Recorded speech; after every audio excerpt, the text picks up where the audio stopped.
JavaScript síðan það sem við erum búin að vera að fást við núna senasta mánuðin eða svo og svona svolítið brotthvarf frá þessum hugmyndafræðum sem í HTML og CSS. En JavaScript er túlkað skriftumál byggt á prótótípum með dýnamískar, veikar típur, fyrsta flokks föll og stuðning við hlutbundna gildinga og fallaforritun. Meikar þetta ekki allt sens núna? Sko, til orðins JavaScript snillingar, eða allavega leiðinni þangað. Java versus JavaScript, þegar við kannski komist enn frekar að því hversu ólík þessi mál eru, þrátt fyrir að deila Java partinum að nöfnunum. Java þýtt, JavaScript túlkað, breytur í Java hafa típu en gildin í JavaScript hafa típu. Og þetta að JavaScript sé túlkamál þýðir það að það er alltaf keyrt bara source kóðin sem við skrifum. Hann er keyrður í hvert skipti sem að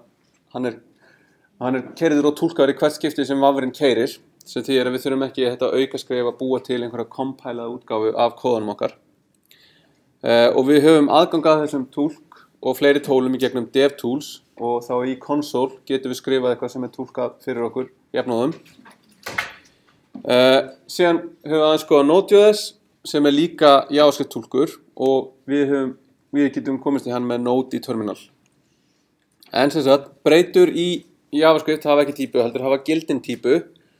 og gildin eru þessi number, string, boolean, undefined, function eða object. Number, það eru nokkra leiðir til þess að skilgreina tölur en aðeins innan number. Við höfum ekki int og double eða float eða eitthvað, við höfum bara number og með því getum við skilgreint allar heiltölur og allar rauntölur upp að vissu marki en út af því hvernig tölurnar eru geymdar með IEEE skilgreiningunum á float þá þýðir að við höfum ekki fullkomna nákvæmni í brotum.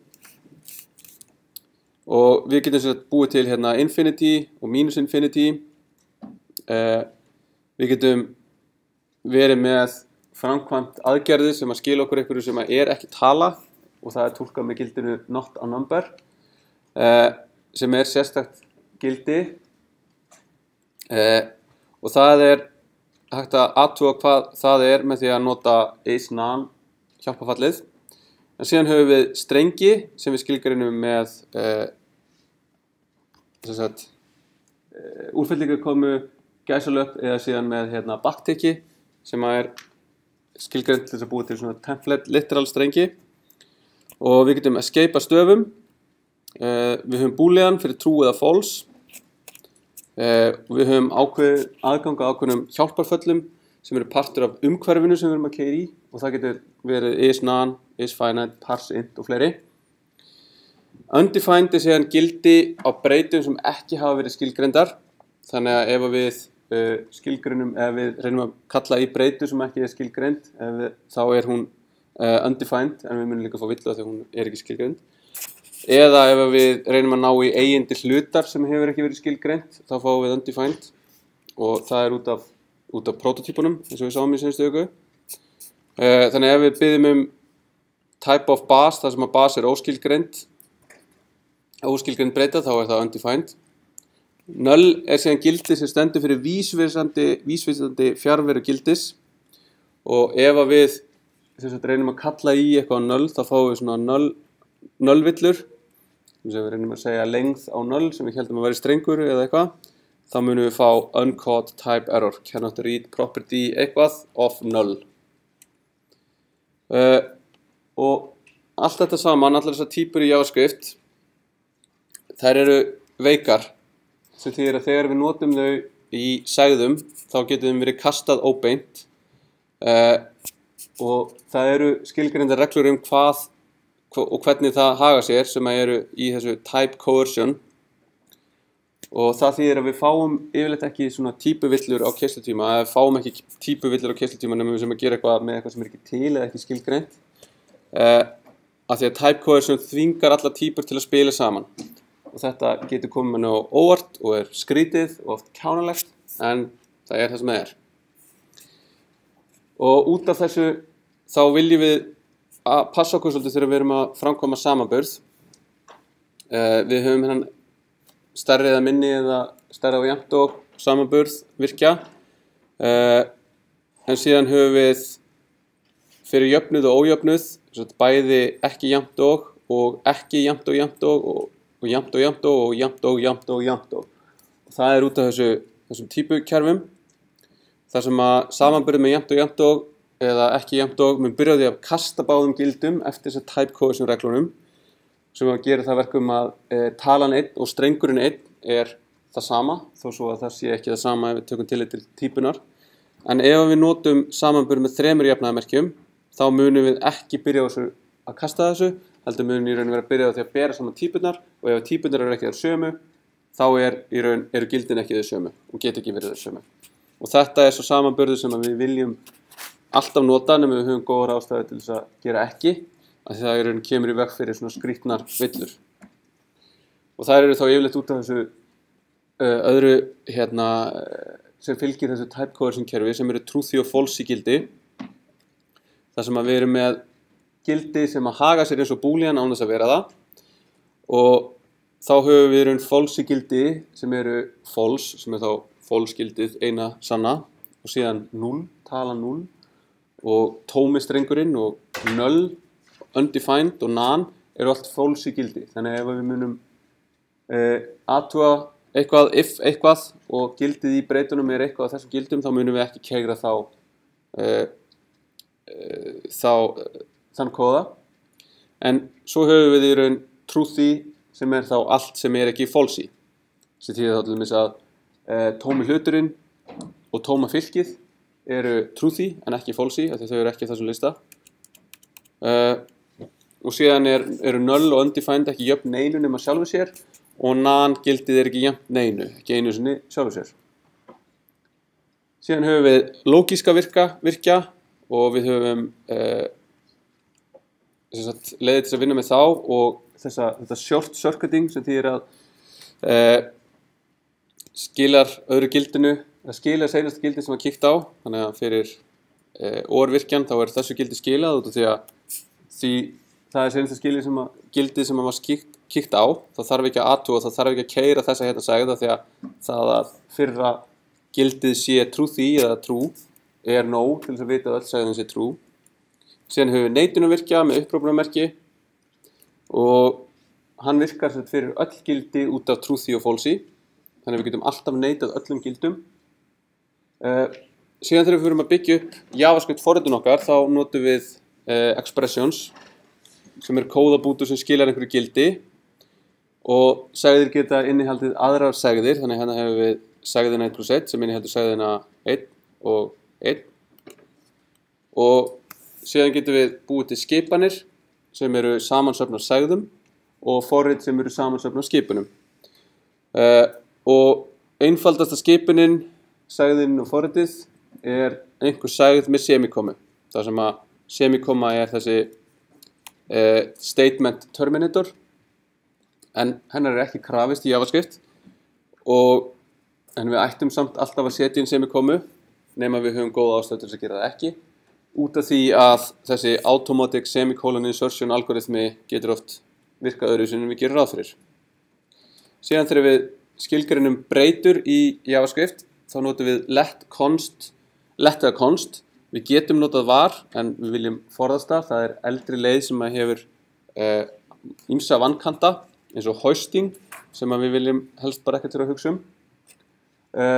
Og þegar við skilgreinum getum við aukalega gefið breytinu einhverja segð sem verður þá gildi hennar.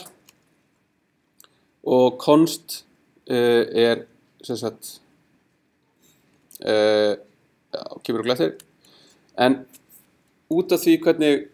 breyturnar virka í JavaScript og þær hafa ekki típu, heldur hafa gildin típu, þá erum við með þessar dýnamísku breytur sem þýðir að við getum breytt þeim yfir í allar aðrar eða látið breytuna vísa í allar tegundir af gildum á þess að ekkert sé. Síðan þegar við keyrum JavaScript kóðun okkar, þá erum við yfirleitt að keyra í einhverju ákveðnu umhverfi, og það er umhverfið inniheldur alla þessa stöðluðu hluti og föll sem við getum notað og alla þær breytur sem við skilgreinum án var, let eða const eða breytur sem við skilgreinum í global scope verða partur af umhverfinu og í Vafra þetta umhverfi bundið við window sem hefur window.parsent veitir okkur aðgang í parsent sem líka aðgengilegt bara beint úr global scope. Og það eru mörg föll og margir hlutir aðgengilegir í þessu umhverfi og eru skilgreindir í JavaScript og parsent og parsefloat eru partur af þessu en svo höfum við hluti eins og math, number, date fleiri sem leyfa okkur að vinna með þessa hluti og við höfum unnið aðeins með date sem svona skemmtilegur hlutur með einhverjum alveg afskaplega augljósum bug í því hvernig við vinnum með mánuði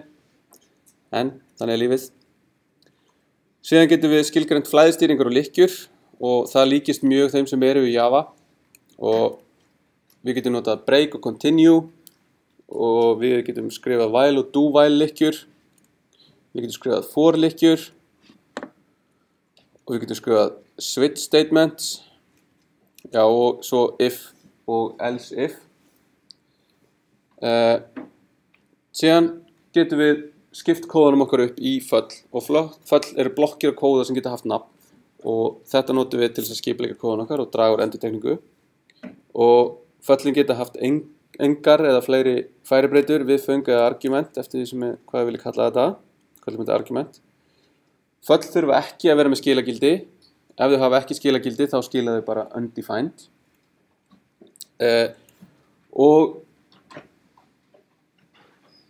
föll geta verið gildi breytu út af því að function, ekki hluti, þetta er vitlaust. Function eru gildi og geta því verið gildi breytur þannig að við getum unnið með föll eins og við getum unnið með strengi eða tölur, sendi á milli. Ef við skilgreinum fall með því með function án þess að binda bent við breytu í því að skilgreina fallið þá verður fallið skilgreint og aðgengilegt í raun bara í umhverfinu sem við erum að keyra og getum kallað í það áður en að fallið er skilgreint af því að það er yfirleitt gert þannig að öll föll eru fundin áður en forrit er keyrt og þar af leiðandi aðgengileg en til dæmis eins og ESLint kvartar yfir því að maður gerir þetta og biður mann um að skilgreina föllin fyrir ofan og það er bara svona að vera með axlabönd og belti, það er alveg öruggur um að þetta keyri hvað sem er. Síðan höfum við scoping reglur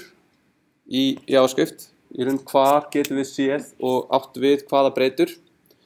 Í falli þá höfum við lexical scope þannig að breytur sem eru skilgreindar inn í falli eru aðgengilegar inn í fallinu en ekki utan þess og að utanfrá getum við ekki átt við þær breytur. En þetta er aðeins að við skilgreinum breytuna með let, const eða var og ef við sleppum því einhverju því þá setjum við breytuna í global scope sem getur orðið valdur að leiðindarvillum og síðan ef við skilgreinum breytu utan falla þá eru þær aðgengilegar í global scope. Áður en við fengum let og const í ECMAScript 6 þá höfðum við bara var sem var skilgreint annarkort fyrir global scope eða lexical scope á falli en let og const eru skilgreint fyrir blokk, eru block scope sem því að við getum haft fyrir forlykkjun okkar getum við skilgreint með let breytu sem er líka til í fallinu sem er fyrir utan en fyrir utan fallið í global scope þó svo að þetta sé kannski ekki það sniðugasta því að þetta leyfir okkur þetta yfirskrifa breytunöfn sem við hugsanlega erum ekki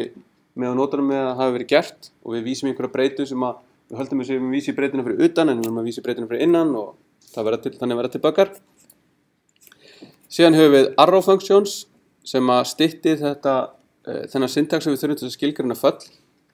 og í svona einfaldasta formi þá erum við með eina færibreytu þá þurfum við ekki þessa svega hérna og við höfum bara eitt statement þá þurfum við ekki þessa curly brackets hérna og ekki return þannig að við getum sagt a fat arrow a plus a og það skilar okkur a plus a og leyfur okkur síðan að nota þetta í eins og fallaforritun þar sem við þurfum ekki að vera skilgreina stór og mikil föll fyrir einföld föll. Síðan ef að við búum til föll og bindum þau við breytu án þess að gefa þeim nafn, þá búum við til svona anonymous functions. Og það er oft það sem við gerum þegar við erum að senda föll á milli, við erum að senda föllin í mapp eða eitthvað svoleiðis. Og síðan getum við skilað föllum úr föllum. Og færibreytur eins og breytur hafa ekki típu, heldur gildið, og fall getur því tekið inn færibreytur sem getur verið hvaða gildi sem er. En ef við sendum inn primitives sem eru number, string eða boolean, þá eru þau pass by value. En ef við sendum objects, þá eru þau pass by reference, sem er þá eins og array eða objecta sem við búum til sjálf. Þá búum við til vísun, þá búum til vísun í objectið, en hann er ekki afritaður þegar við sendur áfram. Variadic föll eru föll sem taka óskilgreindan fjölda af færibreytum, eins og til dæmis math-min og math-max, eða eitthvað sumfall sem við getum skilgreint, sem getum sendt inn óendanlegan fjölda af færibreytum í og gert eitthvað við. Síðan getum við skilgreint föll innan falla og þá eru þau innri föll og þau hafa þá sitt eigið skóp en sjá líka skópið hjá ytra fallinu. En ytra fallið hefur ekki aðgang í skópið á innra fallinu og þá eru þessi innri föll að mynda lokun umhverfið sitt eða closure, sem þýðir það að ef við skilum til dæmis innra falli sem að hafði aðgang í eitthvað ytra skóp í einhverju öðru falli, þá mun þetta ytra skóp vera aðgengilegt og lifa svo lengi sem að innra falli lifir, af því að það er í raun búið að mynda þessa lokun utanum þessa virkni. Síðan þegar við fyrir að búa til flóknari forrit þá viljum við oft vera með raðaða lista og við getum notað array sem við búum til með þessu bracket hérna í JavaScript og við getum nálgast gildi innan fylkis með bracket notation og þá byrjum við frá 0 og við getum beðið length og síðan hafa næstum öll JavaScript gildi hafa eitthvað property sem eru þá einhver eigindi á þeim sem við getum nálgast. Þannig að við getum á streng nálgast length property sem gefur okkur lengdin á strengnum. Í math objektinu getum við kallað í min fallið sem lætur okkur fá minnsta gildi úr öllum færibreytum, öllum argumentum. Og öll nema null og undefined. Þau geta ekki haft eigindi og þá ef við köllum á null í eitthvað eigindi þá fáum við þessa type error sem við sáum áðan. Og við getum nálgast þessi property með dot notation eða bracket notation. En síðan þegar við fyrir að búa til objekta sem eru þá eitthvað samansafn fleiri gildi eða geymsla fyrir önnur gildi, þá getum við skilgreint það með curly brackets hérna og skilgreinum þessi eigindi inn í hlutnum með heiti, tvípunktur og gildi þess. Og öll gildi eru leyfileg þar, en ef við erum að nota okkur óleyfileg breytunöfn, þá skilgreinum við sem streng. Það er ýmislegt að gera með þessi eigindi og ef við byggjum eitthvað eigindi sem ekki skilgreint þá fáum við undefined og þetta er mjög ólíkt þessum object sem við erum að vinna með í Java. Síðan ef við notum punktur virkjan þá virkar hann á tvenna vegu, annarkvort sem svona rest parameter sem að leyfir okkur þá að búa til svona variadic föll eða sem spread operator sem leyfir okkur þá að dreifa úr breytu og þá bara string og array, þannig að þá getum við dreift úr array þannig að við tökum öll gildin og getum þá sendt öll gildin úr array til dæmis inn í nefnd argument í einhverju falli. Svo getum við notað destructuring til þess að nálgast gildi og eigindi úr fylkjum eða hlutum og þá er þetta í raun leið til þess að skilgreina þessar breytur á svona léttari máta en það að segja alltaf const foo jafnt og object.foo, const bar jafnt og object.bar. Síðan þegar við lendum í því að gera einhverja villur þá höfum við í JavaScript stuðning við try catch og exceptions og þá getum við kastað villum kóði, bæði getur ykkur kóði sem við hefum ekkert með að kasta villum, þá viljum við helst grípa þær og bregðast eitthvað við því, eða þá getum við kastað okkar eigin villum og þá látum við einhvern annan kóða sem við erum yfirleitt að smíða eða einhver annar að nota frá okkur grípa þar og gera eitthvað í villunum og við köstum villum með throw og notum innbyggða hlutin error sem gefur okkur stack trace sem segir hvar villan komi upp. Og já, ef við grípum ekki villur þá mun villan fljóta alveg upp í forritið okkar og yfirleitt gera einhvern óskunda eins og stoppa keyslu. Síðan höfum við reglulegar segðir í JavaScript sem eru kraftmiklar, flóknar og oft óskiljanlegar, þannig að við fyrir ekki nánar í það. Síðan höfum við aðeins verið að æfa okkur í því að skrifa svona einingar og reyna að brjóta forritinu okkur meira upp en bara í föll. Af því að oft erum við að gera hluti sem að hægt að brjóta enn frekar niður og endurnýta að einhverju leyti eða bara við viljum ekki menga global scope-ið eða gera eitthvað aðgengilegt sem þarf ekki að vera aðgengilegt, þannig að við erum halda þessari hjúpun, þessu encapsulation á forritunum okkar og þá getum við notað nokkra leiðir til þess að skilgreina API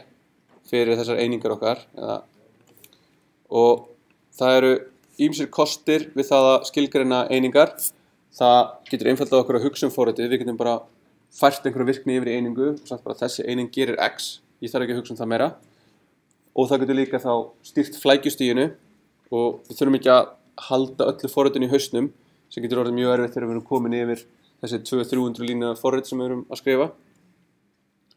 og við erum líka að minnka líkur á því að við séum að einhvern veginn skemma fyrir okkur eða öðrum og það getur líka illt undir endurnýtingu á kóða en ókostirna við þetta það að þetta bara eitthvað svona tilfinningin fyrir því hvenær á ég að breyta og skipta einhver upp í einingu eitthvað sem að kemur bara eftir því sem að skrifa fleiri forrit og skrifa gott API, sérstaklega sem einhverju aðrir eiga að nota, erfitt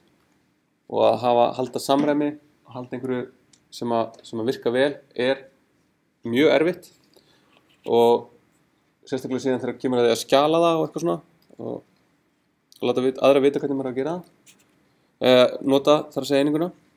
En það sem við notum fyrst var í raun að setja kóðun okkar inn í svona Immediately Invoked Function Expression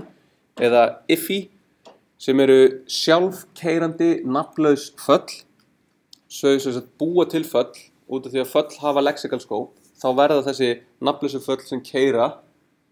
bara með allt sem inn í þeim verður bara skópt fyrir það fall og það sem skilað úr þessu falli lokun yfir allt sem inn í fallinu sem leyfir okkur þá að í raun að einangra kóðan okkar inn í þessu closure og búi til einhverja einingu sem við getum síðan skilað einhverju API fyrir. Og þannig byggum við til einingar. Síðan fórum við að skoða ósamstillta forritun eða async programming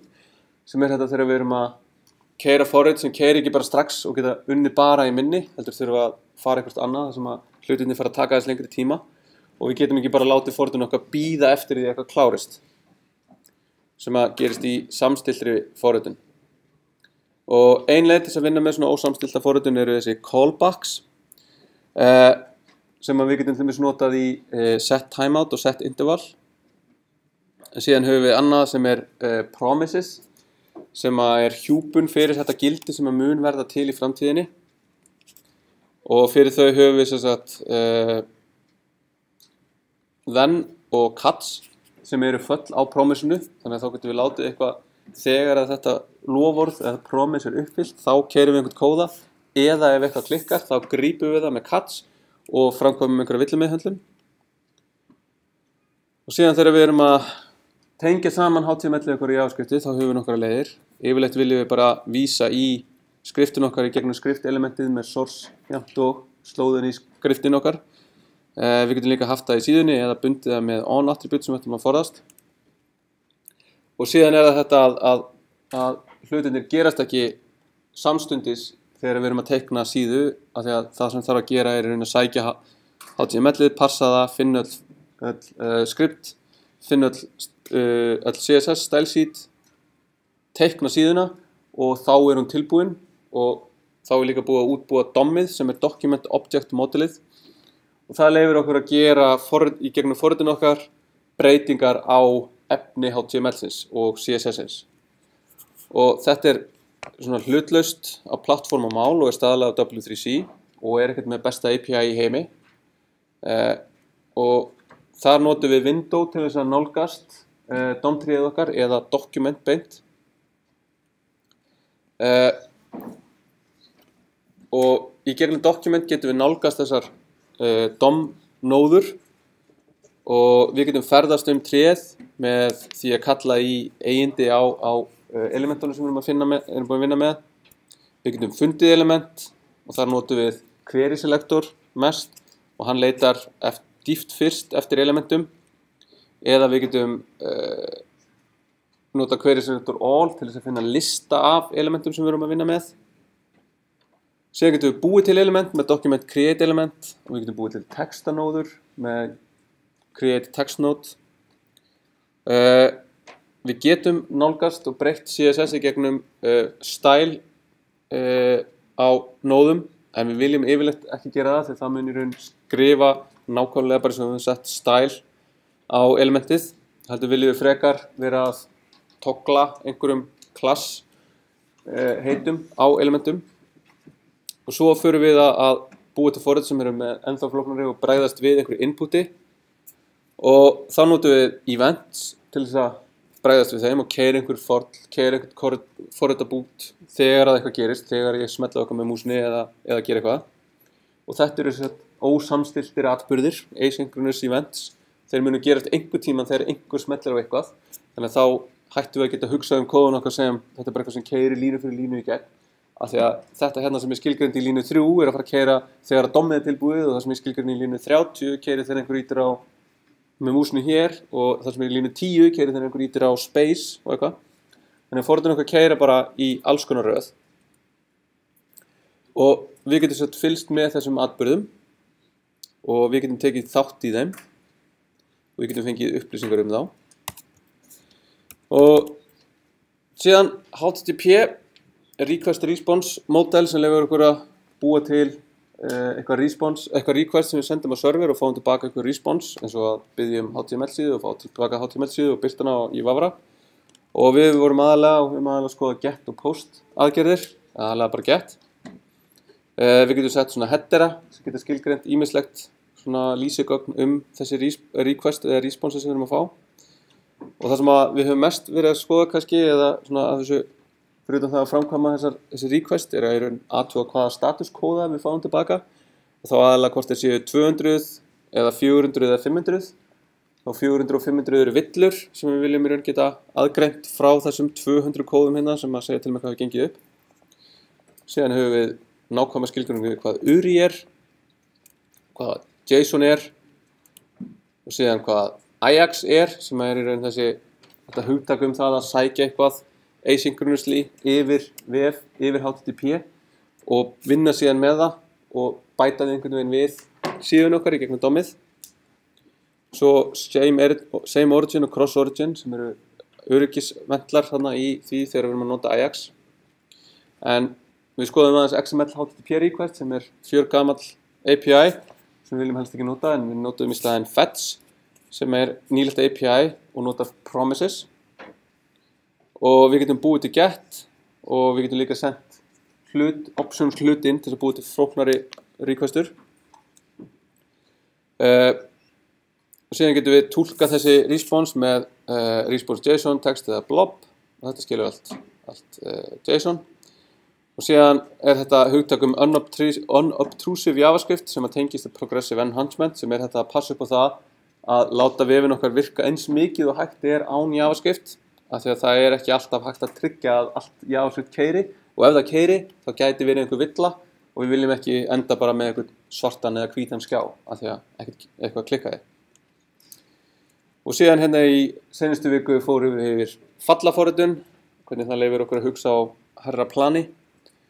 og kosti þess og síðan það hvernig þessi hlutir og prototípan virkar í JavaScript. Og þá sérilega síðan hvernig this virkar sem er aðeins skrýtnara. Já, prototípan, það var gaman, kanínur. Já, það er JavaScript.